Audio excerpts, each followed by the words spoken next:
For 15 years, Matt Kaufman built a picture-perfect life in East Grand Rapids with his wife Carrie and their 2 kids. But one evening, a tear-streaked confession at the kitchen table shattered his world, uncovering secrets he never saw coming. Matt Kaufman was the kind of man people admired. At 42, he had built a stellar career as a stock trader, his sharp instincts and ability to predict market trends earning him both wealth and respect. He lived in a sprawling house in East Grand Rapids, Michigan, with his wife, Carrie, and their 2 children, Ethan, 13, and Ava, 10. On the surface, life seemed idyllic. Carrie, 41, was a well-known real estate broker, her charm and expertise making her one of the top professionals in the area. Together, they were a power couple, envied by many in their upscale community. Their days were filled with the hum of busy schedules, laughter from their kids, and shared dreams of a future built on years of hard work and love. But as anyone who's lived long enough knows, perfection often masks imperfections. Beneath the polished exterior, small fissures in their marriage were growing, so subtle at first that even Matt, with his keen eye for detail, failed to notice. Those quiet moments of disconnect, the unspoken grievances, and the increasing distance were all dismissed as the byproducts of a busy life. Little did Matt know, the life he cherished was on the brink of collapse. It started like any other evening. Matt walked into the house, his mind preoccupied with market analysis and tomorrow's trading strategies. The scent of dinner lingered in the air, but the usual sounds of laughter and chatter were absent. The house felt eerily quiet. As he stepped into the kitchen, he saw Carrie sitting at the table, her shoulders hunched and her face buried in her hands. The sight stopped him cold. He had seen Carrie cry before, but this was different. She looked broken. Her phone was on the table, its screen dimmed, but her trembling hands rested next to it, as if it held the weight of whatever had caused this moment. "Carrie," he said softly, approaching her. She didn't respond. He stepped closer, the unease in his chest growing heavier. "Is everything okay? Did something happen to the kids?" he asked, his voice rising with concern. Finally, Carrie lifted her face, her eyes red and puffy. "No, Matt," she whispered, her voice trembling. "It's not the kids." A chill ran through him. He crouched beside her, searching her face for answers. "Then what is it?" Carrie's lips quivered, and tears began streaming down her cheeks again. "I don't know how to say this," she started, her voice barely audible. Matt's mind raced, a sense of dread settling in his gut. He reached for her hand, trying to ground himself as much as her. "Just tell me, Carrie," he said, his tone firm but kind. What she said next would shatter his world forever. The room seemed to shrink as Carrie took a shaky breath. She avoided Matt's gaze, staring at the table as though it might offer her an escape. Finally, she whispered, "I've been seeing someone else." Matt felt like the air had been knocked out of him. He sat back, his hands gripping the edge of the table, as though it were the only thing keeping him grounded. "What?" he asked, the word barely audible. Carrie's tears fell freely now. "I didn't mean for it to happen," she said, her voice breaking. "It started as just conversations, a client. He was charming, attentive. Everything I felt I wasn't getting from us anymore." Her words stabbed at Matt's heart. The years they had spent building a life together, 15 years of marriage, 2 beautiful children, and countless memories, seemed to crumble in an instant. "How long?" he asked, his voice low and trembling with anger. "Months," Carrie admitted, barely able to get the word out. "It wasn't supposed to go this far, Matt. I was lonely, and I felt like you were always so busy with work." Matt stood up abruptly, the chair scraping against the floor. "Lonely?" he repeated, his voice rising. "And instead of talking to me, you decided to, what? Throw away everything we've built? For some guy?" Carrie broke into sobs, but Matt couldn't bring himself to comfort her. Instead, he turned away, staring out the window at the darkened street. He had been blindsided, and the betrayal cut deeper than he could have imagined. The days that followed were a blur for Matt. He went through the motions at work, but his focus was shattered. The numbers on his computer screen swirled together, meaningless compared to the storm of emotions raging inside him. At home, the silence between him and Carrie was deafening. They barely spoke unless it was about the kids. Every time he looked at her, he felt a mix of anger, heartbreak, and confusion. How could the woman he loved, the woman he thought he knew, betray him like this? His nights were the worst. He would lie in bed staring at the ceiling, replaying their life together in his mind. He remembered the day they first met, how her laughter had lit up the room. He remembered their wedding day, the birth of their children, the countless milestones they had celebrated together. Were all those moments a lie? Matt also began questioning himself. Had he been too focused on his career? Had he neglected her in ways he didn't realize? The questions haunted him, but the answers felt elusive. The pain was raw, and the road ahead seemed uncertain. For weeks, Matt and Carrie tried to keep their struggles hidden from Ethan and Ava. They maintained the semblance of normalcy, even as the cracks in their marriage grew wider. But kids are perceptive, and Ethan, at 13, was sharp enough to notice something was wrong. One evening, as Matt sat in his office trying to work, Ethan walked in and closed the door behind him. "Dad," he began hesitantly, "what's going on with you and Mom?" Matt froze, caught off guard. "What do you mean?" he asked, buying time to gather his thoughts. Ethan shifted uncomfortably. "You guys barely talk anymore. Mom's always crying and you don't even look happy." His voice cracked and Matt saw the worry in his son's eyes. Matt sighed, running a hand through his hair. "Ethan, some things are complicated right now," he said, choosing his words carefully. "But I promise you and Ava are our top priority. We both love you very much." Ethan frowned. "Are you and Mom getting a divorce?" The question hit Matt like a punch to the gut. He didn't know how to answer. "I don't know, Ethan," he said honestly. "We're working through some things." Later that night, Ava overheard Carrie crying in the kitchen and asked her directly, "Mom, are you and Dad mad at each other?" Carrie, caught in the moment, broke down and hugged her daughter tightly.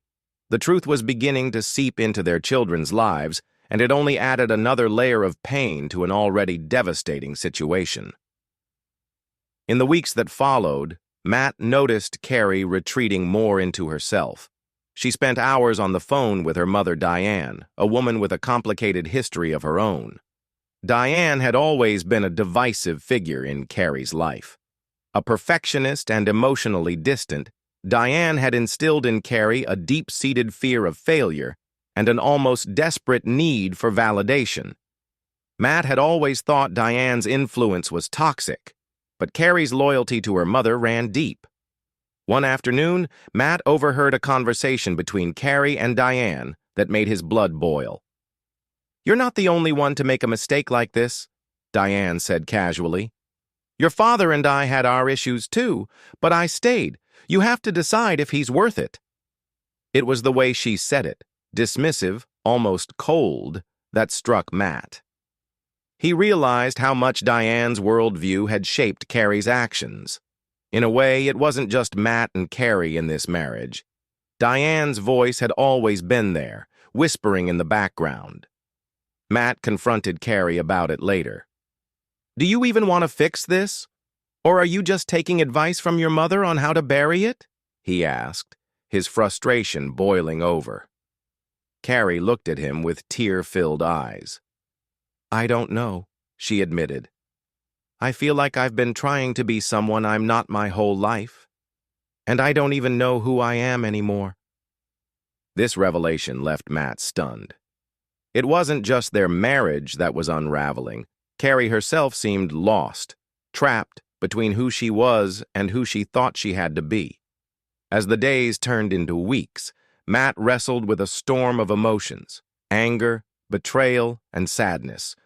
But beneath all that was a nagging question. What now? Was there any way forward for their marriage, or had Carrie's betrayal dealt it an irreparable blow? One night, Matt sat alone in the den, a drink in hand, scrolling through old photos on his phone. Pictures of family vacations, anniversaries, and birthdays brought a mix of nostalgia and pain. These weren't just images. They were moments frozen in time, reminders of a life he had loved and worked hard to build. That same night, he came across an email from an old friend, Dan, someone he hadn't spoken to in years. Dan's message was simple. "Hope all is well. Let's catch up soon." It was a small thing, but it planted a seed. Matt realized he had let his friendships fade over the years, pouring all his energy into work and family. He had isolated himself without even realizing it. The next day, he reached out to Dan, and they met for coffee. For the first time in years, Matt opened up about his struggles. Dan listened without judgment and gave Matt a piece of advice that stuck with him. You can't control what Carrie did, but you can control how you move forward. Decide what kind of life you want and go after it. That conversation was a turning point for Matt. It didn't erase the pain, but it gave him a sense of clarity. He realized that staying stuck in the past would only rob him of his future. One evening, after the kids were asleep, Matt sat down with Carrie at the kitchen table, the same place where her confession had shattered his world weeks earlier. This time, though, he was calm, determined to lay everything on the table. "Carrie," he began, his voice steady, "we can't keep living like this. It's not good for us, and it's not good for Ethan and Ava. I need to know. Do you want to fix this, or are we done?" Carrie looked at him, her face a mix of guilt and exhaustion. "I don't know how to fix this, Matt," she admitted. "I've made so many mistakes, and I don't know if you'll ever be able to forgive me." Matt leaned forward, his gaze intense. "This isn't just about forgiveness. It's about whether we can rebuild trust and move forward. But I can't do it alone, Carrie. I need to know if you're willing to put in the work or if I'm fighting for something that's already over." Carrie hesitated, tears welling in her eyes. "I want to try," she finally said. "I don't want to lose what we have. But I don't know if I deserve another chance." Matt nodded, his expression softening slightly. "Then we start from here," he said. "But it's going to take more than words. We need counseling, honesty, and time. And if we can't do that, if either of us can't commit to that, then we owe it to each other and the kids to let go." It was a raw, honest conversation that left them both emotionally drained, but it also marked the beginning of a path forward, one filled with uncertainty, but also the possibility of healing. The days that followed their confrontation were fraught with challenges. Matt and Carrie agreed to try couples counseling, though the first session was anything but easy. Sitting across from a therapist, they were forced to face the painful truths about their relationship. Matt spoke about the betrayal, his voice breaking as he admitted how deeply it had hurt him. "I feel like I've lost the person I thought I knew," he confessed. "And I don't know if I can find that trust again." Carrie, for her part, delved into her own struggles. She revealed how her upbringing under Diane's harsh scrutiny had left her constantly feeling inadequate. "I've spent my whole life trying to be perfect," she admitted, tears streaming down her face. "But I always feel like I'm failing. And when things got hard with us, I looked for validation somewhere else instead of fixing what was broken here." The therapist listened intently, offering guidance on how they could rebuild trust and communication. It was a long, grueling process, but Matt found himself at a crossroads. Part of him wanted to hold on to the family they had built, while another part wondered if it was time to let go and start anew. In the weeks that followed, Matt started focusing on himself. He returned to old hobbies, spent more time with friends, and found comfort in being with Ethan and Ava. Slowly, he began to realize that his happiness couldn't depend solely on Carrie or their marriage. He had to find his own path, whether they stayed together or not. Carrie, meanwhile, made her own efforts. She stopped speaking to the man she had been involved with and focused on repairing the damage she had caused. She reached out to Matt with small gestures, making his favorite meals, leaving him notes of encouragement. But she knew actions alone wouldn't fix things. As time passed, they reached a critical decision. It wasn't about falling back into their old patterns. It was about deciding if they could create something new together, or if it was better to part ways for the sake of their own well-being and their children's future. Months later, Matt stood on the front porch of their home, watching Ethan and Ava play in the yard. The air felt lighter, the tension that had once filled the house slowly dissipating. Matt and Carrie had made their choice: to separate but remain committed to co-parenting their children with love and respect. It wasn't an easy decision, but it was the right one for both of them. The day they sat down with Ethan and Ava to explain their choice had been heartbreaking, yet honest. "Your mom and I love you both more than anything," Matt had said. "But we've decided that living in separate homes will help us be better parents and happier people." The kids had cried, of course, but they also asked questions, and Matt and Carrie answered them as gently and truthfully as they could.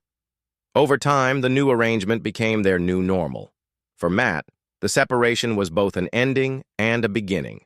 He had started focusing on his career again, but more importantly, he had begun to rediscover himself.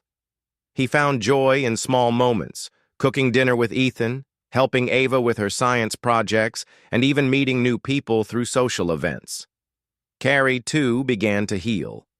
Therapy helped her confront the issues she had long ignored, and for the first time, she started setting boundaries with Diane. She became a more present and mindful parent, focusing on building a stronger relationship with her children. Their marriage didn't survive, but their family did, in a new and different way. And as Matt looked at Ethan and Ava, he felt a sense of peace. Life had changed, but it wasn't over. It was just beginning again. Thank you for watching. Thank you for joining us on this emotional journey. If you found this story engaging, please like, share, and comment below with your thoughts. Don't forget to subscribe to our channel for more stories about life, love, and the lessons we learn along the way. See you in the next video.